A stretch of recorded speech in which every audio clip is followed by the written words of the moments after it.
Graça e paz, irmãos, bom dia. Eu queria, começando aqui, com uma oração pelos irmãos, pela sua casa, pela minha casa. E logo depois eu quero compartilhar com os irmãos. Esses dias têm sido dias de muita meditação.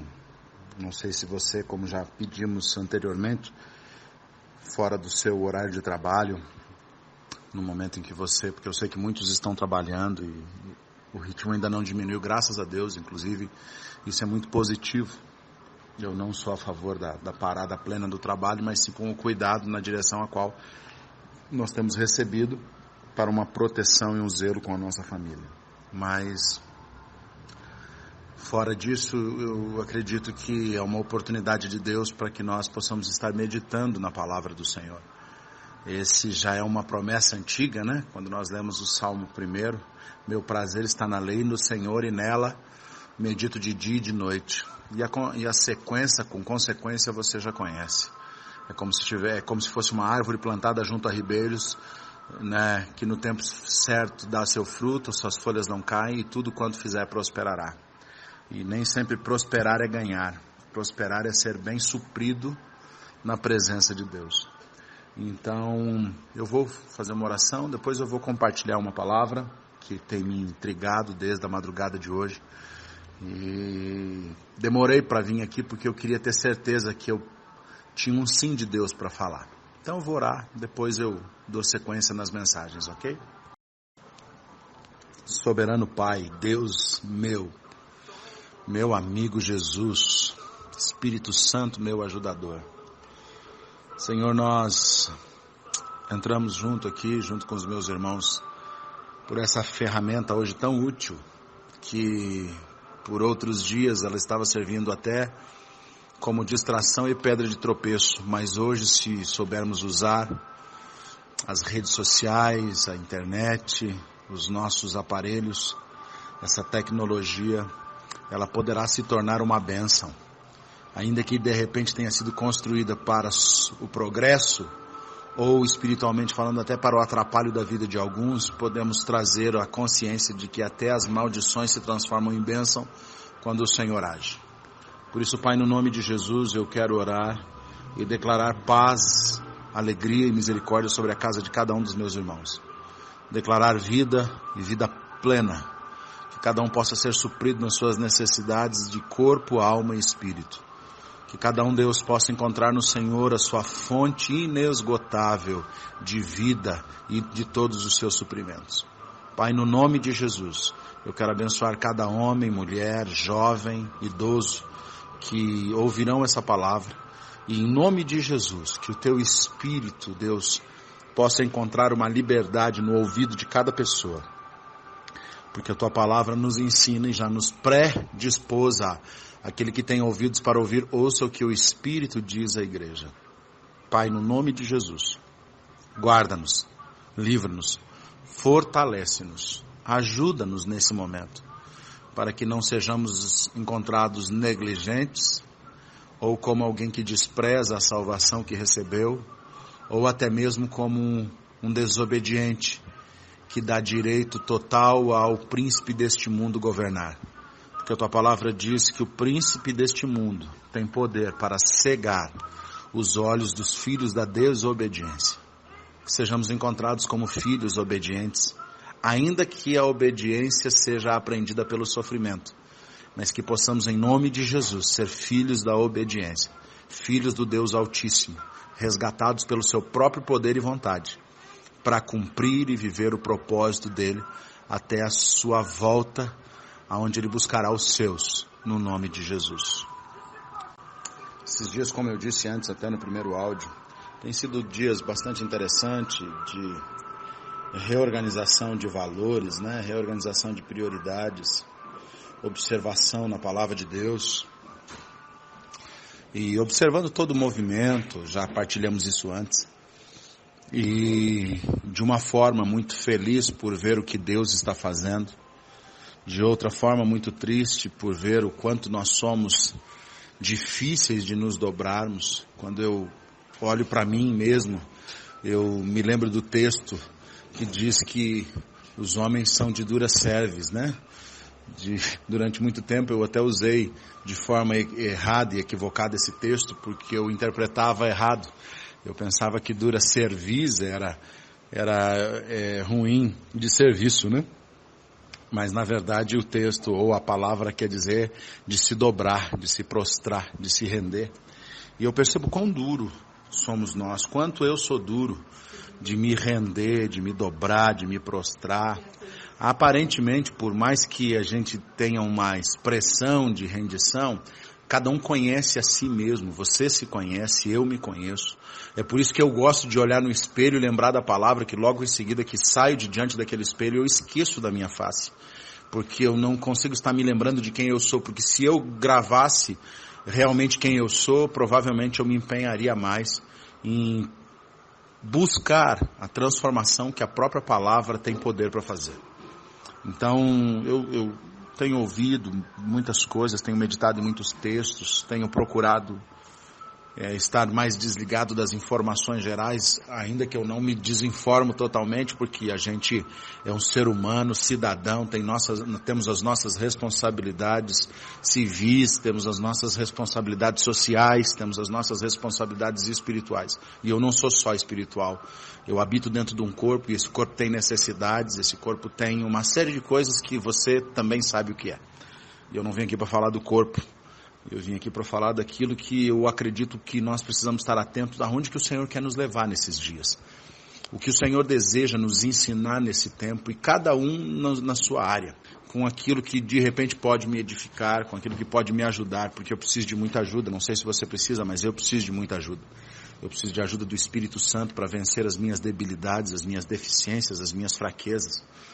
Para que no momento da tentação, como Jesus disse lá no Getsêmani, eu esteja fortalecido por um altar construído através de uma oração pelo menos de 1 hora. Porque uma vida de oração, uma vida de meditação, permitem que eu esteja fortalecido ao ponto de todas as vezes que eu for tentado, eu possa dizer não, eu possa rejeitar a ação tentadora, para que eu possa glorificar o nome do meu Deus, do Senhor Jesus Cristo. Porque todo homem, e o homem quando eu cito aqui, repito, é ser humano, ok? Não é um homem masculino ou a mulher feminina, é o homem ser humano. Ele dizia assim, o homem sempre tem que cuidar com o dom, porque o que derruba um homem de Deus, uma mulher de Deus, é o dom. E aí eu ria, até porque eu não entendi as primeiras vezes, e aí um dia um daqueles momentos, ele me explicou, dizendo assim, o dom é dinheiro, orgulho, no caso do homem, mulher.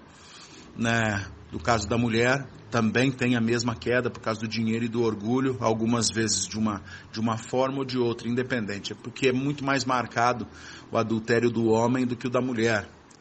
A Bíblia fala em 1 Coríntios capítulo 10, Paulo começa a trazer algumas exortações, lembrando da história de Israel, depois contando da história de Israel, as festas que eles participavam de idolatria.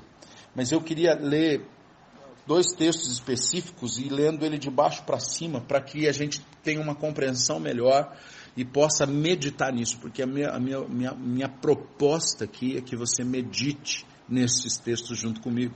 Não só que você assuma uma compreensão isolada e objetiva de como eu vou expor, mas que você pense para a sua vida, para a sua volta, para o seu círculo de amizade e para os lugares que Deus te leva ou te levará.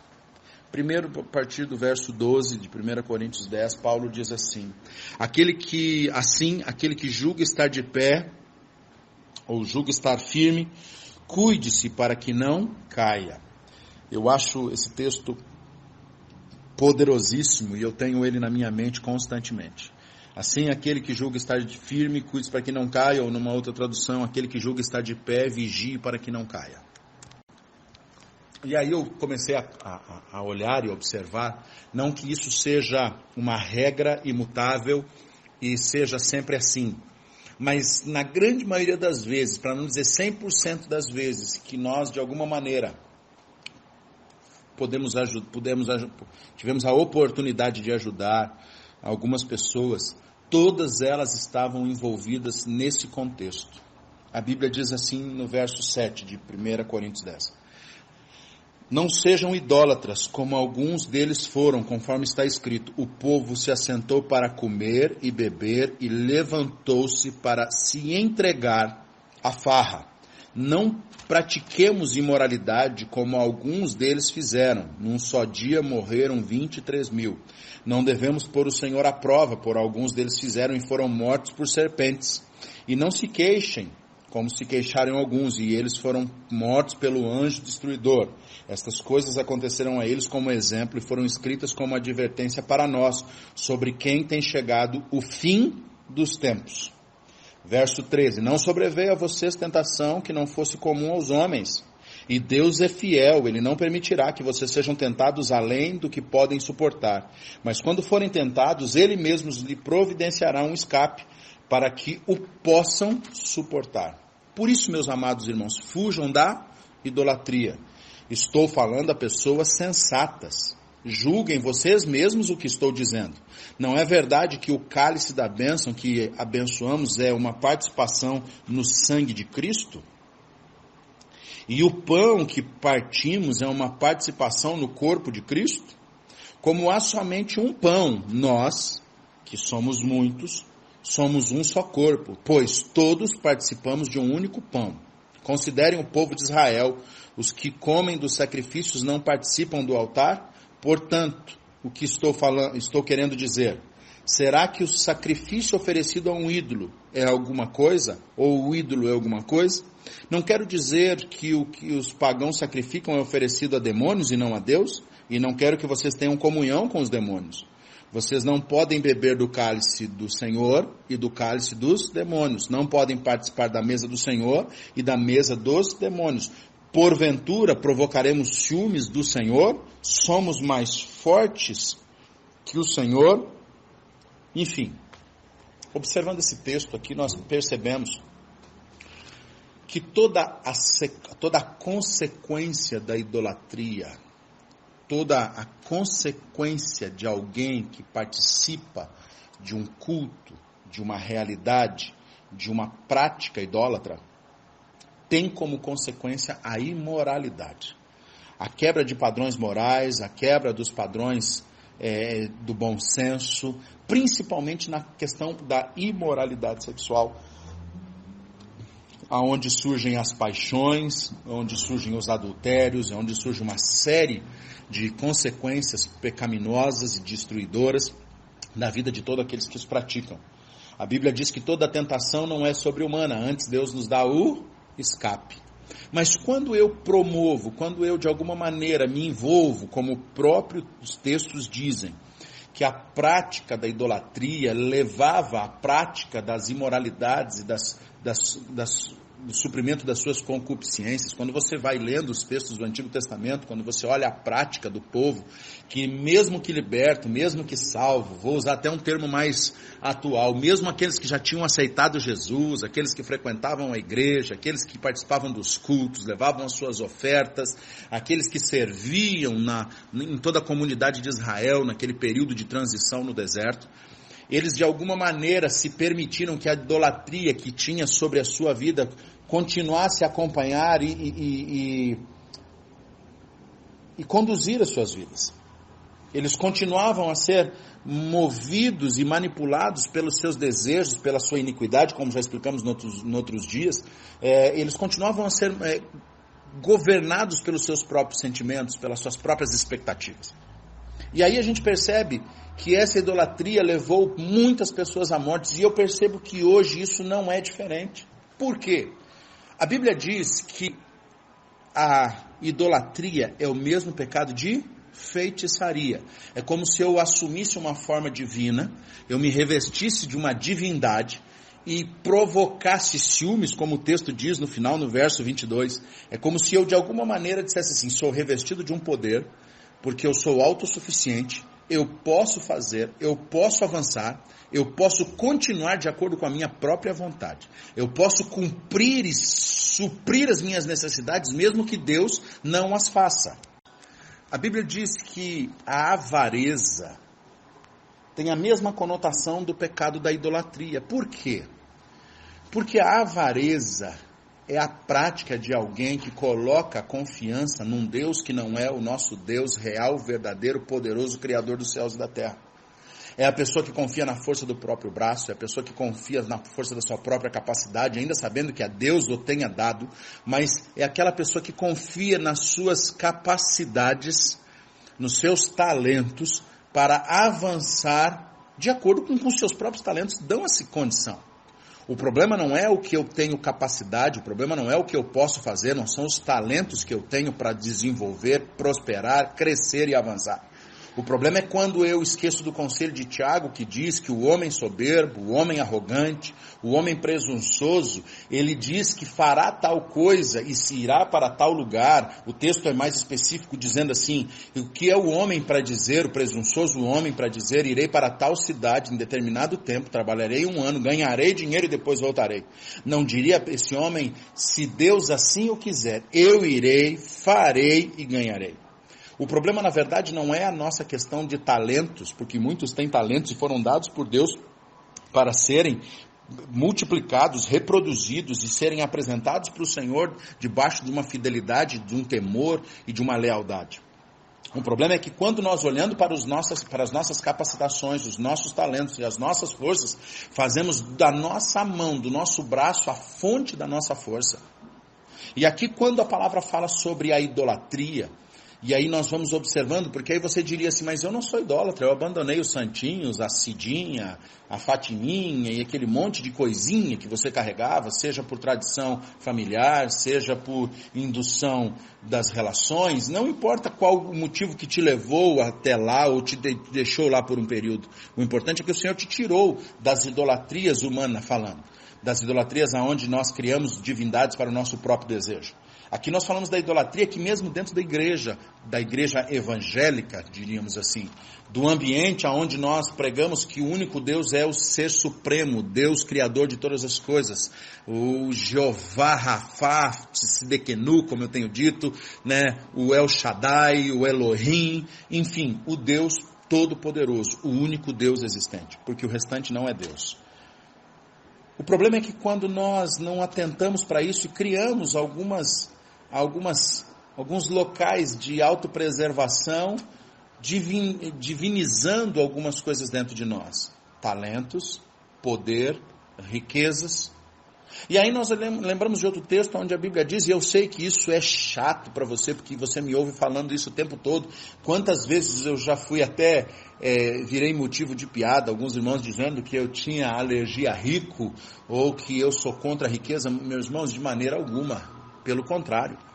Eu gosto das melhores coisas dessa terra. Os irmãos sabem que, como alguns já disseram, eu tenho até muita frescura, porque eu gosto de alguns detalhes que muita gente até nem conhece, mas eu gosto de coisas boas, gosto de coisas bem feitas, no momento que eu tenho oportunidade, eu a usufruo sem problema nenhum e sem peso na minha vida de culpa. Mas o problema não é você poder ter, usufruir, avançar, é o que toma o seu coração. E a palavra de Deus diz que há uma coleção de enganos e de assombros para as pessoas que têm no seu coração um desejo de fazer algumas coisas que Deus não possa estar junto. É maligno fazer qualquer coisa, é demoníaco fazer qualquer coisa que Deus, para nós que dizemos ser Deus o centro das nossas vidas, fazer sem o conselho dele, fazer sem a permissão dele, fazer sem a bênção dele, fazer sem a direção dele, fazer sem a consagração a ele.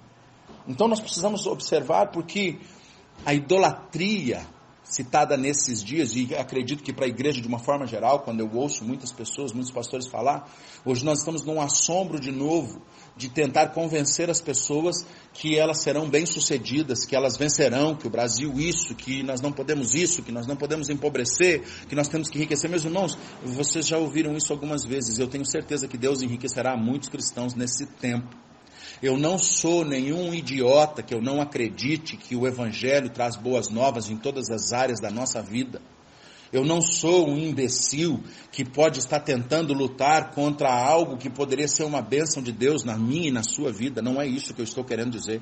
O que eu estou querendo dizer é que nós precisamos observar as motivações do nosso coração, e todas as motivações, elas são sempre filtradas e julgadas pelas nossas respostas à palavra, pela nossa resposta à dedicação, pela nossa resposta à consagração, pelas nossas respostas às entregas. Se as nossas entregas são filtradas por nós mesmos, se as nossas dedicações são baseadas nas nossas próprias mentes, ideias e pensamentos próprios e não pautadas pela palavra de Deus, possivelmente eu já não estou mais sentado à mesa do Senhor, comendo do pão e bebendo do cálice que Ele nos oferece da salvação. Eu possivelmente posso estar enganado, comendo de uma outra mesa, sendo satisfeito, bebendo de um outro cálice, sendo saciado, mas mesmo assim não estar fazendo a vontade de Deus. Então, lembrando desde o início, do porquê que eu comecei a minha mensagem, o porquê que eu estou desenvolvendo ela, é porque nós sabemos que hoje, por exemplo, eu acredito, eu me converti em 1999, e uma das primeiras mensagens que eu ouvi, quando eu comecei a ouvir sobre profético, sobre profecia, sobre estabelecimento futuro, foi que o Brasil se tornaria uma das primeiras nações em potência no mundo. E eu acredito que esse movimento, por mais que aqueles que têm know-how para isso, aqueles que foram instruídos, que estudaram, que têm capacidade para falar muito mais do que eu, que o cálculo exato de que 1 mais 1 é 2, eu creio naquilo que Deus disse, e é claro que aquilo que Deus disse não depende do homem, mas quando o homem se prepara para viver aquilo que Deus disse se cumpre na sua plenitude na vida daqueles que o aguardam, naqueles que o esperam, naqueles que confiam nele. Então eu acredito que o Brasil, nesse cenário final de todos os tempos, pode ser um daqueles que se levantará, para ser um dos pioneiros em todas as coisas. Não diria ser uma grande potência mundial, mas ele tem tudo, segundo o desenho espiritual que nós temos visto, ele tem tudo para encontrar o lugar aonde nós, ou pelo menos naquilo que eu ouvi, ou que profetas instruídos pelo Espírito Santo disseram, e eu tive paz em ouvir e tenho paz em repartir, que o Brasil será. Ainda que debaixo de uma grande crise, mas nós podemos ver que o problema nunca foi, ainda que no coração de muitos foi o dinheiro, porque o dinheiro hoje não é o problema. Eu acabei de ouvir um pastor, eu conversava um pouco antes com um pastor de outra cidade, e ele dizendo que ele tem uma prima que mora na Itália, e lá na Itália as pessoas têm dinheiro, mas o problema não é o dinheiro, porque o dinheiro pode pagar a saúde, mas a saúde não tem vaga. O dinheiro pode pagar para várias manifestações de luxo ou até mesmo necessidades, dependendo do trabalho, mas hoje não pode ser usado. Eu posso ter dinheiro para comprar uma passagem aérea para ir embora, mas os aeroportos estão fechados. Eu posso ter dinheiro para ter um carro bom e ter o tanque cheio de gasolina, mas eu não posso andar. Diz que na Itália, os carros que forem pegos andando fora do horário, fora do tempo permitido, e dependendo do que estiver fazendo, são multados, e multas pesadas para que as pessoas não saiam dos seus lugares, até porque isso a gente já é sabedor, que infelizmente as pessoas só são alertadas e só conseguem ser corrigidas quando é tocado naquilo que chamam de Deus da vida dela, o próprio dinheiro, a própria riqueza. Então as pessoas preferem ficar tendo muito dinheiro, na verdade é uma questão de proteção, aí não é só uma questão de escolha, mas elas estão presas tendo dinheiro, elas têm recurso para buscar socorro, mas não têm socorro. Elas têm recurso para fazer muitas coisas, mas não pode usufruir, porque Deus acabou de comprovar que o dinheiro não vale nada. Ele compra tudo, mas não vale nada. Então, mas o adultério ele machuca, ele destrói, ele leva tempo, por mais que ele cicatrize, ele leva tempo para ser tirada a impressão dele. E uma das coisas que toda pessoa, e eu vejo, hoje eu posso falar que toda pessoa que um dia experimentou andar nas margens do adultério, é por causa da sua idolatria, e na grande maioria das vezes, para não dizer 100%, diria 98% das vezes que as pessoas caíram de adultério foi porque elas se tornaram arrogantes, presunçosas e orgulhosas sem correção. Aonde a força do seu próprio braço, do seu talento, do seu dinheiro, das suas ideias pessoais, e com isso eu não estou falando de vida própria, eu estou falando de vida com Deus, impediram que Deus pudesse falar. Toda pessoa que ama o dinheiro, um dia cairá em adultério. Toda pessoa que tem a confiança no seu braço forte, um dia adulterará, porque ela já praticou o seu primeiro adultério. Ela está adulterando a forma original da relação com Deus, traindo Deus por causa de suas vontades, desejos, anseios.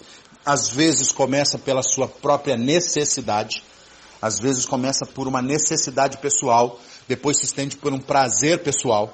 Então nós podemos ter isso, porque todas as vezes, seja pelo muito ter ou pelo desespero de não ter mais, o adultério acontecerá na vida de uma pessoa que deixa de confiar em Deus, deixa de depender de Deus. deixa de ser corrigido, moldado e construído pela palavra de Deus. A imoralidade sexual, ela vem como um ídolo, ela vem como um sacrifício oferecido ao seu ídolo. E aí quando nós lemos no Antigo Testamento, vemos isso várias vezes, que uma das coisas, tanto é que hoje nós temos a imoralidade sexual, a promiscuidade, a lascívia, que ronda também as nossas congregações, ronda a igreja do Senhor, porque essa sempre foi uma boa oferta que Satanás sempre recebeu. Uma boa oferta que Satanás sempre deu grande valor, que foi a imoralidade sexual, a lascívia, a promiscuidade, os adultérios, a prostituição, a fornicação. É uma oferta entregue. Tanto é que a Bíblia diz que o sexo feito por um casal casado no seu lar é um culto. Hebreus escreve dizendo que seja o vosso leito sem mácula, porque toda vez que você se une sexualmente ao seu cônjuge, você está oferecendo um culto a Deus. É por isso que tem que ser sem mácula, sem padrões mundanos, sem resquícios de promiscuidade da prostituição mundana. Ele precisa ser muito bem feito, muito bem usufruído, porque é um prazer, é um presente dado por Deus, mas ele não deixa de ser um culto. É a hora que você convida para que a realidade do cordão de 3 dobras seja de fato verdade. Mas toda vez que eu permito que um ídolo surja no meu coração, e agora especificamente falando do dinheiro, porque eu já disse que não sou contra o dinheiro, eu estou alertando de quando o dinheiro passa a ser a nossa fonte de sustento ou de poder, e quando na ausência dele eu me sinto desamparado, eu também sou um alvo fácil. E a Bíblia diz, não sejam idólatras, como alguns deles foram, conforme está escrito. O povo assentou-se para comer e beber, e levantou-se para se entregar à farra. Quem tem dinheiro pode entrar na farra. Você percebe? Infelizmente, na grande maioria das vezes, quando nós nos tornamos um pouco mais folgados, um pouco mais livres da pressão econômica, financeira, a tendência nossa é buscar as nossas realizações com ambientes de muita alegria que o dinheiro pode pagar.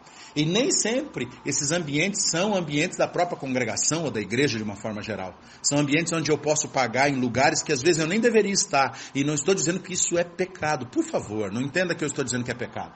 Não entenda que dizer que se você for, amanhã você, depois que passar a quarentena, comprar uma passagem para você ir para o Caribe, você está em pecado. Vá para o Caribe, se der, me leve junto. O problema não é ir para o Caribe.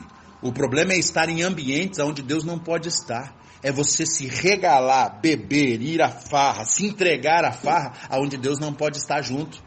Porque se nós entendemos que fomos chamados por Deus para santificação, por que nós não gastaríamos o nosso tempo, nossa vida e nosso recurso em nos alegrarmos nos lugares que Deus desejaria que nós estivéssemos? Dificilmente nós perguntamos para Deus, qual o lugar que o Senhor deseja que eu tire férias esse ano? Eu sei que é um pouquinho radical ou até mesmo demasiadamente crente, mas todas as vezes que nós saímos de férias, a minha esposa até brinca, meus filhos brincam, pai, vocês já sabem onde é que está, porque eu sou meio piolho de igreja, então eu vou passando nos lugares, eu sei quantas igrejas tem, onde é que tem, e eu fico caçando um lugar para poder congregar, um lugar para poder ir, ouvir, e estar num ambiente congregacional. Por quê? Porque essa é a vida de todo crente, depois que ele se entrega a Jesus, é ser igreja. Você é um marido igreja, você é uma esposa igreja, você é um filho igreja, porque o ambiente da nossa vida é ser igreja. Não ser congregação, mas ser igreja.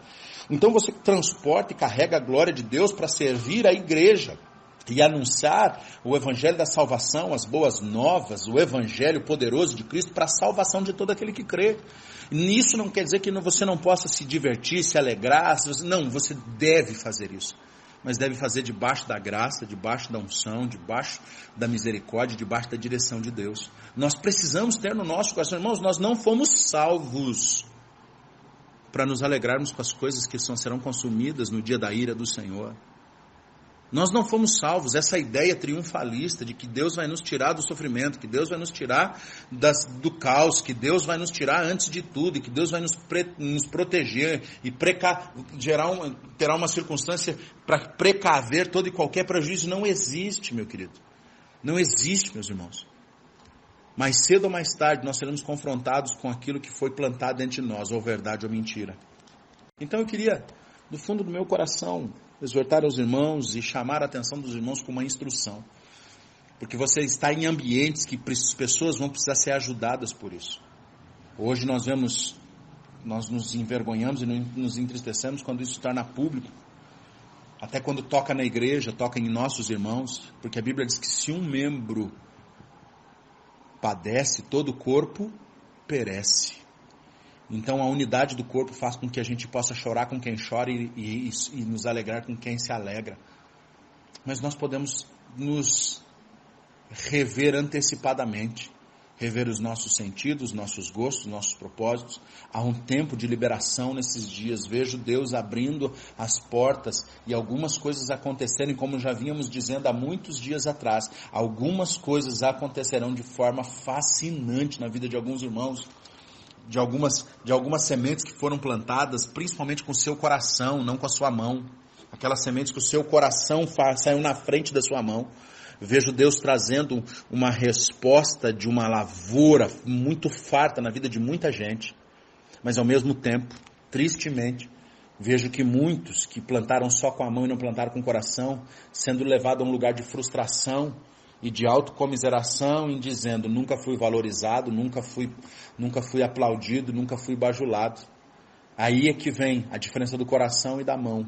A mão busca aplauso, o coração busca rendição, porque sabe a quem está fazendo, como está fazendo e por que está fazendo. Que possamos nos livrar de toda idolatria, seja ela do dinheiro, seja ela do egocentrismo, seja ela das nossas próprias falências, porque tem gente que ama demais as suas falências ao ponto de tentar superá-las para mostrar para os outros. E infelizmente hoje grande parte das pessoas que tentam vencer na vida são para mostrar para os outros e não para glorificar a Deus. Porque se é para glorificar a Deus, tudo aquilo que é de Deus tem uma resposta positiva da parte de quem está vencendo. Mas quando é feito somente debaixo de medo, debaixo de pressões passadas, debaixo de frustrações antigas ou de traumas sofridos, o que uma pessoa que vence, ela só quer mostrar para os outros que aquilo que foi desprezado hoje tem valor. Eu diria com muito temor de Deus, que quando nós temos esse sentimento, nós não temos valor, nós temos um preço. E se nós temos um preço, qualquer pessoa pode comprar. Usaria outra frase ainda, que muitos pastores usam, até o pastor Luiz usa frequentemente, ela dizendo: quem serve a Deus por dinheiro, trocaria pelo diabo quando o salário oferecido fosse maior. Nós não podemos servir a Deus e nem a ninguém por dinheiro. Pelo contrário, o dinheiro deve ser o nosso servo. Ele só pode ser entregue nas nossas mãos para sermos senhores sobre ele. Porque se não somos senhores, ele é Senhor. E eu me preocupo muito. Um dia eu compartilhava com um irmão, há alguns meses atrás, sentado, até lá na igreja. Eu disse assim, hoje as pessoas elas têm o seu sucesso, de uma forma geral, lembrando do dom que o pastor Manuel falava, como um sinal da bênção de Deus. Às vezes pode ser juízo. Porque quando é bênção, ele serve ao propósito. Quando ele é juízo, é só para declarar e determinar o dia da queda. Então que o nosso sucesso seja para o Senhor. Que o nosso dinheiro seja para a glória do Pai. Para que tudo aquilo que pudermos conquistar nesses dias, e que o Senhor considerar muitas pessoas. Você que de repente nem acredita, que está lá no cantinho, no oco lá, que nunca nem sonhou, que poderia ter ou viver uma plenitude de bens e riquezas, eu penso que Deus fará algumas coisas na sua vida, nesses dias.